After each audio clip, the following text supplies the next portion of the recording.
Bagamat gabi na at bahagyang lumamig ang ihip ng hangin, ramdam ang init sa parking E ng SM City Telebastagan dahil sa ipinakitang suporta ng mga kabalen nang simula ng performances ng iba't ibang artist nitong linggo, May 22. Ito ang ika-4 na pagkakataon ngayong taon na nagbigay ng saya ang most awaited music festival tuwing summer, ang Castaway. Kami ang huling-huli na magkakaroon ng Castaway. Nag-start to about 10 years ago. Inumpisahan to sa SM Pampanga. Ang gusto lang naman kasi ng SM is magkaroon ng unique na festival na sariling atin, sariling SM. Pero nag-start talaga to sa probinsya ng Pampanga. And after that, it was distributed in all the other malls already of the north. Yes. That's why even in the provinces of Bulacan and even Cabanatuan, Tarlac and even Olongapo, we have Castaway now. Ang tahimik na venue ay napuno ng hiyawan nang pumanig na sa entablado ang unang performer na si Lawrence. Sinundan ito ng pagbitaw ng mga berso ng rapper na si Ramdes na sinabayan pa ng artist na si Hero na isa ring proud kabalen. Lubos namang naramdaman ang ultimate summer party experience dahil sa performance ni DJ JN Ruiz.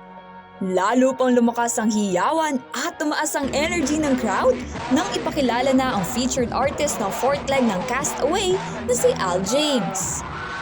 Hyped up tumano ang performers dahil sa ipinakitang suporta ng mga kabalen audience.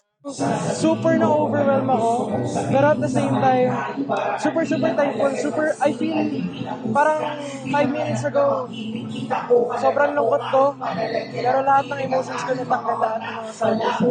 Napakainit ang pagtanggap ng mga kapampangan dito, ibang-iba sa mga sinasampahan ko yung tablado, napakainit sobra, napakagabit. Ay, iba talaga pag kabalen, pag sinabing kabalen. Sobrang energetic, sobrang responsive nila sa mga nagpe-perform. Kahit hindi na yun yung genre pinapakinggan nila madalas, pero sinasabayan pa rin nila. Ito na ang huling Castaway Music Festival ngayong taon. Para sa hindi nagkaroon ng pagkakataon na makisaya, muli umanong ihahanda ng SM Supermalls ang iba't ibang pakulo para sa susunod na taon. Iba-iba tayo, iba-ibang genre ang ating in-invite kapag merong Castaway. Like when we had it in 2019, it was reggae. So ngayon naman, it's rap and DJ. So nakikita natin ang response ng mga shoppers natin with the DJ. Siya lang ang DJ na invited natin ngayon and mukhang gusto nila. So we might look into a different genre naman for next year. Ako si Arlene Salonga, taga rito kasama nyo para sa CLTV 36 News, atin to.